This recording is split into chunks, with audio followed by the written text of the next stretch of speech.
আসসালামু আলাইকুম ওয়া রাহমাতুল্লাহি ওয়া বারাকাতুহু।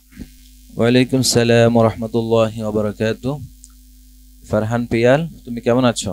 আলহামদুলিল্লাহ উস্তাদ জি, আপনি কেমন আছেন? আলহামদুলিল্লাহ। ফারহান পিয়াল, তোমাকে অনেক সতর্কতার সাথে তেলাওয়াত করতে হবে। তুমি প্রশ্নের নিয়ম জানো, শুনেছো আমাদের সম্মানিত উপস্থাপক বলেছে।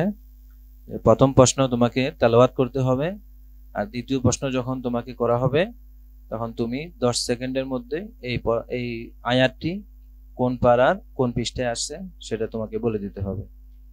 তোমার জন্য প্রশ্ন। أعوذ بالله من الشيطان الرجيم.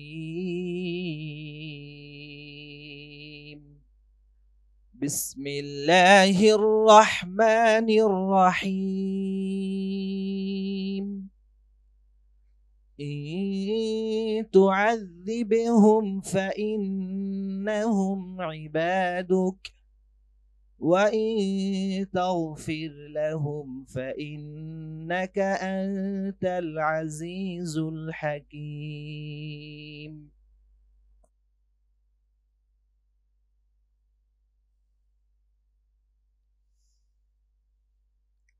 أعوذ بالله من الشيطان الرجيم.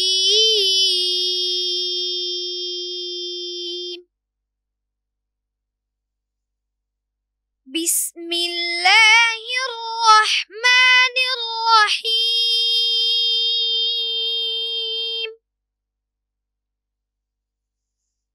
إن تعذبهم فإنهم عبادك وإن تغفر لهم فإنك أنت العزيز الحكيم.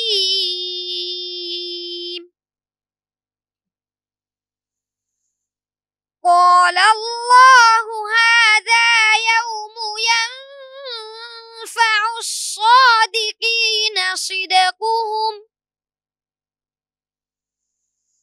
لهم جنات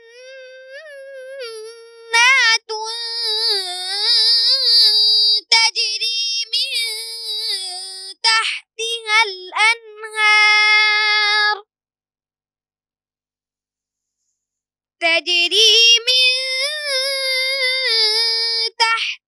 الأنهار خالدين فيها أبدا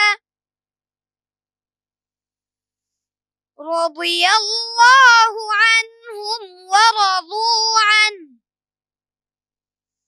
ذلك الفوز المبين. আবার বলো। ذلك الفوز العظيم.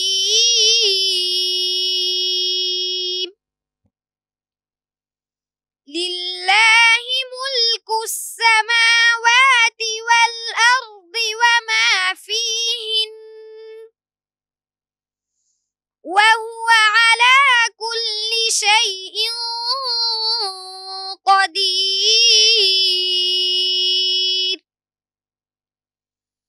بسم الله الرحمن الرحيم.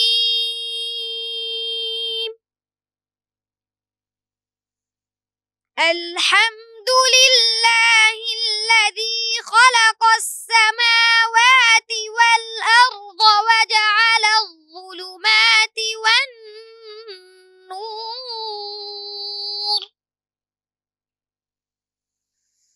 ثم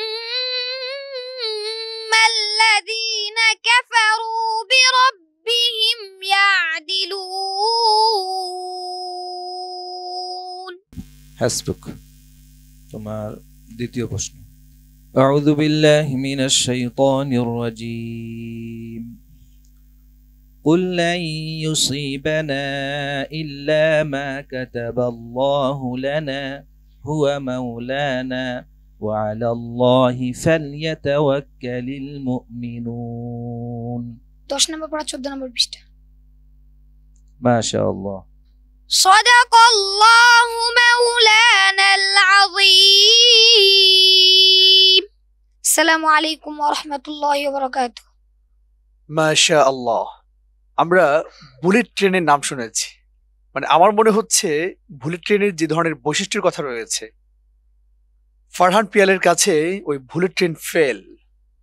আমরা আমাদের বিচারক মণ্ডলী থেকে সম্মানিত বিচারক যখন প্রশ্ন করেছে, তেলাওয়াত করেছেন, প্রথম প্রশ্নের উত্তর তো চমৎকার, মাশাআল্লাহ, আমাদের মনকে উজাড় করে দিয়েছে। এবং দ্বিতীয় প্রশ্ন করতেই উত্তর দিতে আর দেরি হয়নি। সুপ্রিয় শ্রোতা, আপনারা দেখতে পাচ্ছেন আমাদের এই ছোট্ট বন্ধু কত চমৎকার করে বুলেট ট্রেনকে ফেল করে দিয়ে আরো আগেই উত্তর দিয়েছে। ওর জন্য অনেক অনেক শুভকামনা। ফারহান পিয়াল সম্পর্কে আমরা মন্তব্য শুনব।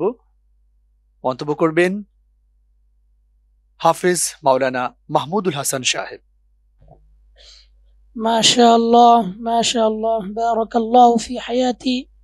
ফারহান ইসলাম অত্যন্ত সুললিত কণ্ঠে আমাদেরকে তেলাওয়াত শোনাচ্ছিল। তার তেলাওয়াতের মাঝে আমরা হারিয়ে গিয়েছিলাম। আমি মনে করি আমার সঙ্গে দর্শকরাও একমত হবেন যে ফারহান ইসলামের তেলাওয়াত অত্যন্ত চমৎকার, সুললিত কণ্ঠ তার তেলাওয়াতের মাঝে। আজকে যেহেতু গ্র্যান্ড ফাইনাল একটা পর্ব, এই পর্বে সে উপনীত হয়েছে, তাকে আরো সতর্কতার সাথে, আরো সাবধানতার সাথে তেলাওয়াত করা উচিত ছিল। তারপরেও তার উপরে আমাদের শুভকামনা রইল, আগামীর ভবিষ্যৎ তার উজ্জ্বল। হাফেজ মাওলানা কারি আব্দুল হাকিম সাহেব। মাশাআল্লাহ, বারাকাল্লাহ। ফারহান পিয়াল, তোমার তেলাওয়াত অত্যন্ত চমৎকার হয়েছে, আলহামদুলিল্লাহ। তেলাওয়াত অনেক সুন্দর ছিল, একেবারে সুমধুর কণ্ঠে তুমি তেলাওয়াত করেছো। তো আজকে গ্র্যান্ড ফাইনাল, আমাদের সম্মানিত বিচারক যেটা বলেছে যে এই পর্যায়ে এসে আর একটু সতর্কতার সাথে তেলাওয়াত করা দরকার ছিল। তারপরও আলহামদুলিল্লাহ ভালো তেলাওয়াত করেছো, সামান্য একটু হুজুত খেয়েছো। তো আগামীতে যেতে ইনশাআল্লাহ আরো ভালো হয়, তোমার জন্য শুভকামনা রইল এবং অনেক অনেক দোয়া রইল। হাফেজ মাওলানা কারি আবু জাফর। হাফেজ মাওলানা কারি আবু জাফর সাহেব। মাশাআল্লাহ, বারাকাল্লাহ। ফারহান পিয়াল, তুমি অনেক সুন্দর তেলাওয়াত করেছো। তোমার তেলাওয়াতে আমরা সকলেই মুগ্ধ হয়েছি এবং দর্শকরা যারা আছেন তারাও তোমার তেলাওয়াতে মুগ্ধ হয়েছে, এটা আমি বিশ্বাস করি। আল্লাহু আকবার। যে আসলে এটাই কোরআনের মুআজিজা, যে এই ছোট্ট বয়সে এত সুন্দর তেলাওয়াত সে করলো। আল্লাহু আকবার। আমি তোমার জন্য দোয়া করি তুমি আরো অনেক দূর এগিয়ে যাও। এই হাফেজের সাথে সাথে আল্লাহ তোমাকে হক্কানি আলেম হিসাবে কবুল ও মঞ্জুর করুন।